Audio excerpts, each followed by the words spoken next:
Hurricane season is here, and if you're house hunting on the Treasure Coast, stop scrolling and ask one question.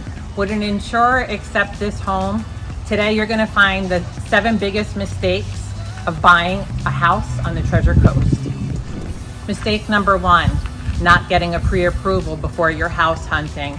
Make sure you get approved with a local lender so you know exactly what you could afford on your budget. Number 2, check to see whether or not the home is in a flood zone. Number 3, make sure you get an inspection on the home. No matter what, get it inspected. Number 4, if you're living in an HOA and there's a community, make sure you know what the budget is. Make sure you're aware of the monthly fees so you can stay well within your budget.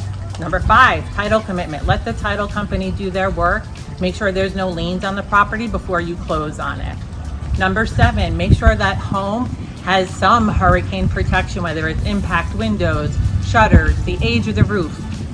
Set yourself up for success, especially in hurricane season. And number 7, if it's a waterfront property, check to see whether the seawall is in good condition. Get the permits, find out, make sure if you're along the coast that you're covered. I work with Florida buyers, inspectors, and other agents. I've seen the nightmares right before closing, so here's what you should avoid, the 7 mistakes before you buy in South Florida. Number 1, not being pre-approved, right, Peggy? Absolutely. If you're not pre-approved, you don't know what your budget is. If you don't know your budget, you don't know if you qualify for that home loan. First thing to do, get with a local lender and get pre-approved. Right, find out what you can afford. Correct. Start there, and then you can start to shop with your agent. Mistake number 2, check and see if your home is in a flood zone. So important. So important. This can really alter your payment if you have additional insurance if you are in a flood zone. Big Correct. Mistake, people don't check, And triple check. it can cost double the amount of regular homeowners insurance. Absolutely. If you are required to have flood insurance. Yep, so make sure you get and see whether or not the home is in a flood zone. And your agent can help you with that Yes. immediately. It's very easy to check, but not a lot of people do it. Right, it's overlooked quite a bit. Number 3, skipping inspections. Well, a lot of people we have buy homes with cash and they say, I don't need the inspection.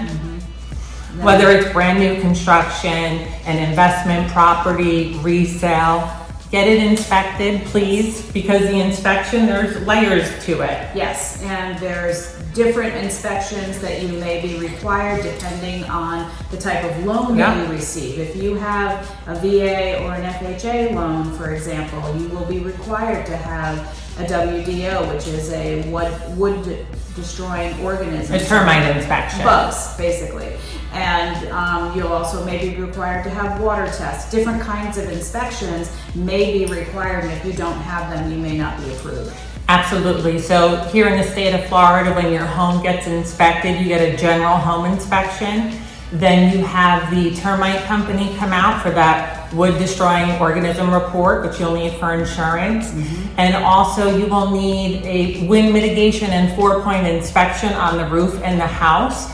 So that's required. Well, it's not required. It's definitely, well, it is required. It is required for your insurance company. For your insurance. They will definitely ask you for it. Yep. So it's definitely important to get these reports. Wood destroying, general house, and then the 4-point wind mitigation. Definitely very important. Very important. Yep. And then mistake number 4. I see this so much. Florida has a lot of HOA communities, gated communities, resort amenities, and they vary. Please make sure you see a budget for that community before you sign a contract. And make sure you're aware of what kind of funds are in reserves for the community. Correct.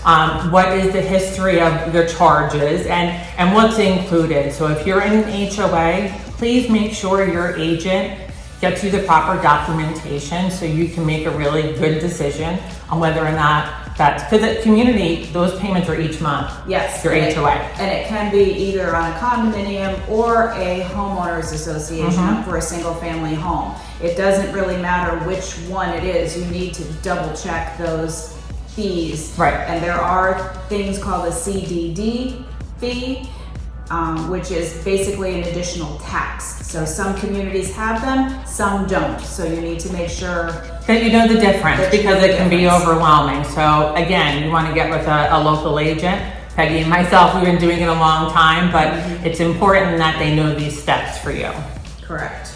And then mistake number 5, a lot of people say, well, I don't need a survey if I'm paying cash, or I'm not putting a pool in, so it doesn't matter. Let the title company do the work. Let them make sure that there are no liens on the property that you're interested in buying. Correct. And for a couple of $1,000s, it is worth it.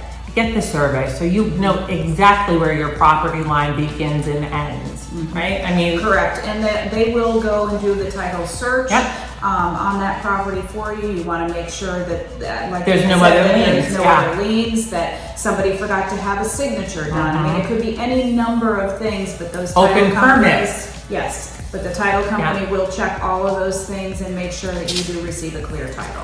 For sure, so do not skimp on that. And then also, underestimating hurricane risks. We are in full swing hurricane season here in South Florida. And so there's a few things that are important to check on the home. So if you're buying a home, see if the home is built or has impact windows. That really helps with insurance purposes, because those impact windows are the barrier essentially. And when you hear people putting up shutters or what have you, you don't need to do that with these impact windows, because they can sustain up to category 4 winds. So check and see whether or not the home has impact windows. What else? Impact windows, impact doors. Make sure the wind mitigation is done, that your roof is, the roof is strapped down properly to make sure basically it's not going to blow off.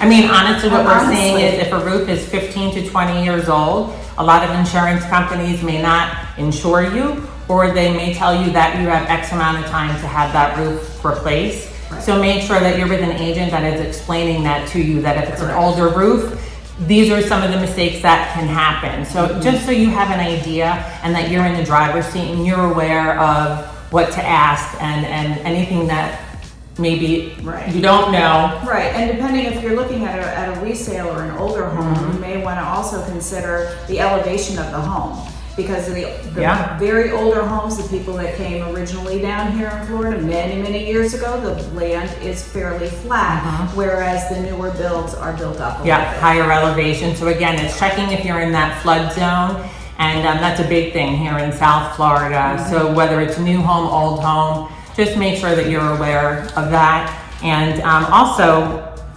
another thing is if you're buying waterfront, so any homes here on the Treasure Coast of Florida, if you back up to a canal or the ocean or the river, make sure about the seawalls. Find out, I mean, what are you hearing with like coastal erosion and what have you? So lots of, because of the change in our climates, the water erosion is a significant issue. And the condition of the seawall is a significant issue as well. That's what's going to protect between you and the water. So your insurance company, when they come out, and again, if this home is waterfront, they're going to check those seawalls, and you want to make sure they check that for you, because that home may not be insurable.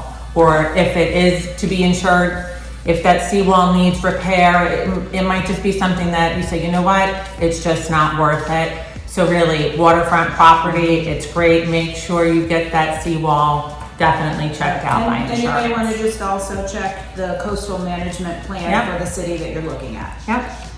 Download the Treasure Coast checklist, the links below. Drop in your zip code for a quick risk check, and subscribe to our channel and look for our upcoming videos about living on the Treasure Coast.